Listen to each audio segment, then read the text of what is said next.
Hello, my name is Phillip Morris and this is my 1977 FXE.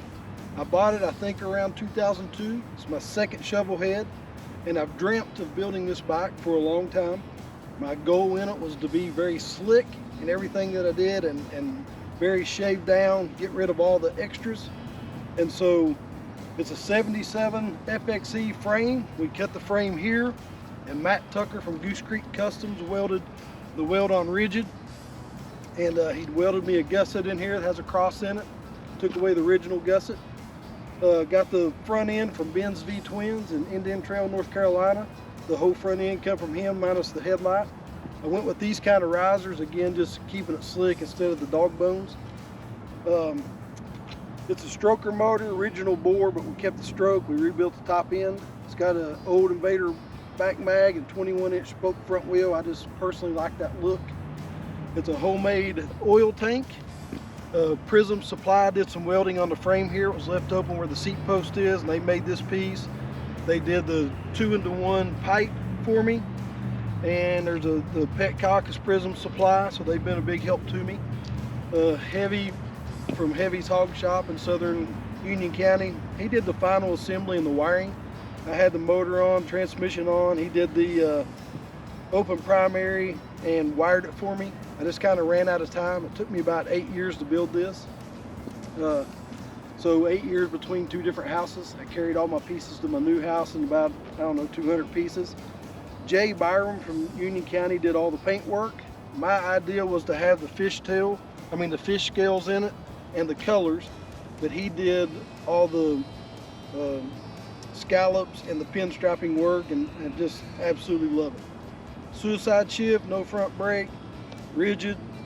I got BMX bicycle mongoose pegs on it, something nobody ever really catches, but I used to ride a BMX a long time ago, and I didn't ride mongoose, but I just fell in love with those pegs and had them machined out. My buddy at the machine shop made the little end caps for them, Al Hodge. We also welded this on here. That's actual, it's not just a cap, it's a real gas cap that came from the Ukraine actually. I really tried to be intentional and not buy everything new. The tank I bought at a swap meet, fender I bought at a swap meet, several of the parts I bought at a swap meet, the coil cover, and yes, there's a lot of new stuff, aftermarket stuff too, but I tried to put as much in as I could get from swap meet. I got Led Sled brake rotor and sprocket that match the Invader mag. I got a pig's face tail light, which is kind of a little detail alike. I got a TC Brothers mirror on the front forks so I can see if there's anything on the bottom of my feet while I'm riding down the highway.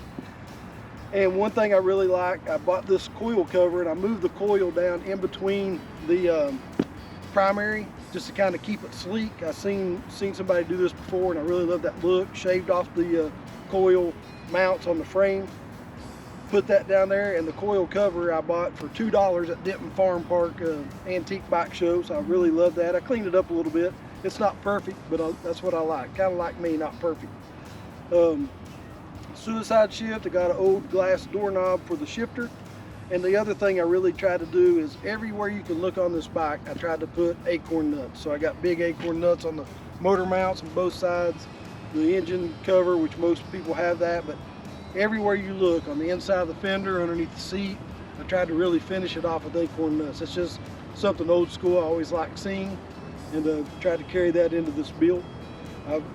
Me and my wife actually rode this bike while it was still swing arm to Myrtle Beach Bike Week. I had it for several years. I redid it one time when I had a powder coating company, and painted it, the wheels red and the frame chrome and all this kind of stuff, and then I redid it the last time, and this is the final outcome. It'll probably stay this way forever. So a lot of thought went into it and a lot of effort, and I've had a lot of help from a lot of different friends, but I love the outcome. It's the way I wanted it since I was 12 years old. I've dreamt of building this bike, and here it is.